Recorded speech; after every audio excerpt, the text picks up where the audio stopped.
City Girls have released an album, City on Lock. It is 36 minutes long, 15 songs long, and we listened to this City Girls drop project thing so you don't have to. City Girls got a lot of recognition and kind of clout.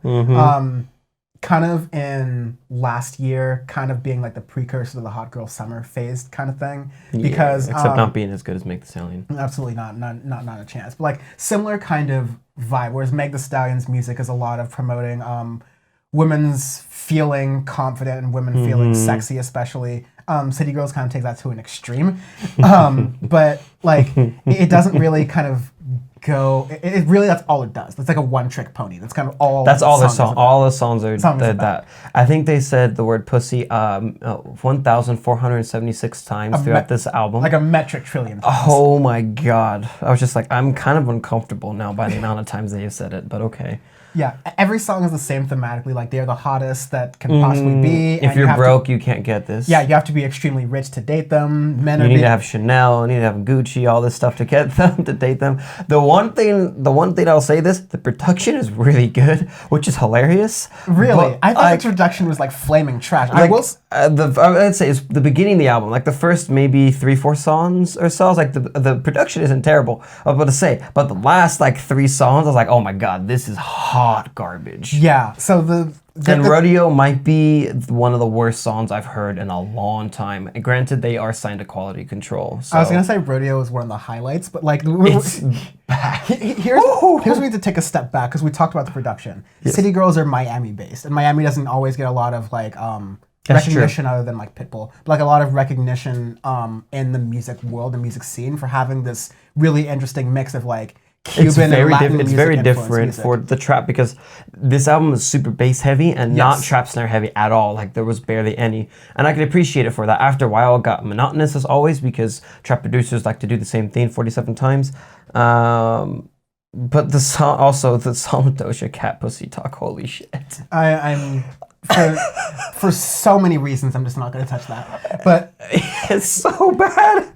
Like, so yeah, because it has a lot of that big bass kind of influence because it is like from Miami, tried and true. It's kind of playing with that, and so I at least appreciate that it has that attention to detail there. It's like at least you can imagine, but yeah, like the feminist in me is kind of down for the fact that they are just completely objectifying men and turning. Oh, they're like I'm gonna ride you like a rodeo. It's like, hilarious. Even more, it's like I'm gonna write about men the same way men write about women in their songs. Like borderline to a T. And like maybe that's like for a man is a little bit uncomfortable. It's like I can also I completely totally understand someone who just really is not comfortable with any of the lyrics in trap at all. And this is why this is my thing I've always said with trap is like holy shit, they objectify women like crazy. Yeah. And now it's like the opposite. I'm like this is hilarious. Like for that, I will admire it as like a exactly, project. 100%. But like, here's the thing where I will like show I'm trying to be really consistent here is that regardless of what gender the artist has been or like what they're talking about, if an album is basically refreshing the same idea lyrically once in an album, I'm gonna say it's repetitive. I'm gonna say it's annoying. It's a problem with trap writ large where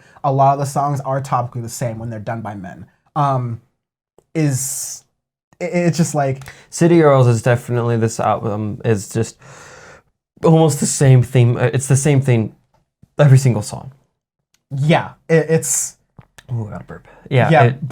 Like even when I will also say this: the only time there's variety in this album is when there's a feature, which other than Doja Cat, it's like a couple of men, noted industry plant Lil Baby's on here. Lil Baby's on here. Yep. For notably less woke Black Lives Matter song. But yeah, there is. It's. God, what to say about this album? It is too repetitive, and it's a shame because it'd be cool to have this like really rockin' duo of women who are really good rappers, and like that's just another to add to the repertoire of really awesome rappers who are killing it in the trap and rap music game right now. But no, they're like really repetitive. Their subject matter is really bland. Say what you want to about Cardi B or Nicki Minaj or any of these other artists who people always like pigeonhole as saying, oh, you're just rapping about like making the life of stripping look really good and cool. And it's like, no, any one of their albums, you can name 3 or 4 songs that are deeper that than are very different. Yeah, I mean because like on Invasion of Privacy, you'll have She Bad and the one with Chance the Rapper.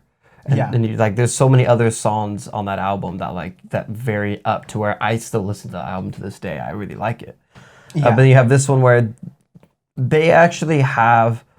There's a sound that they can go into it and do little different stuff with it. I think they would actually be quite good. But within it, after a while, I'm like, it's just the same thing over and over again, which is the thing I've always said against trap in general. That a lot of the people at Future does that with every single fucking song as well, to where it's just so repetitive. And that's why our favorite trap artists usually are the ones that try something different or do different things within their album as well. So. Yeah, or at least play with the style a little Exactly. bit. But largely, garbage. Or actually just This is the nicest, so you don't have to review. We probably 100% because it's bad, but it's not like it's not Lil Pump bad. It's not horrid. Yeah, it's bad. Yeah, this is a I'll give this the Dr. Destructo or Delect, whatever his name is. Dr. Disrespect. Dr. Disrespect. Yeah, that's there the we one. go. I'm giving this to Dr. Disrespect because at this time we don't exactly know what's gonna happen, but. This is a solid, like a DJ that got DMCA'd because he was playing so much music that Twitch is like, we need our own money, and that they got out because of that. Yeah, see, Amazon, we have to move this money from the Twitch part of the company to the Prime Music part of the company, so we've got to oh my God. do a little bit of 100% accounting tricks here. Unless we end up like Wirecard and just lose $2 billion. That would have been a great arbitrary. Don't go and don't use options in Robinhood. You may be down a few mil. Ripperoni.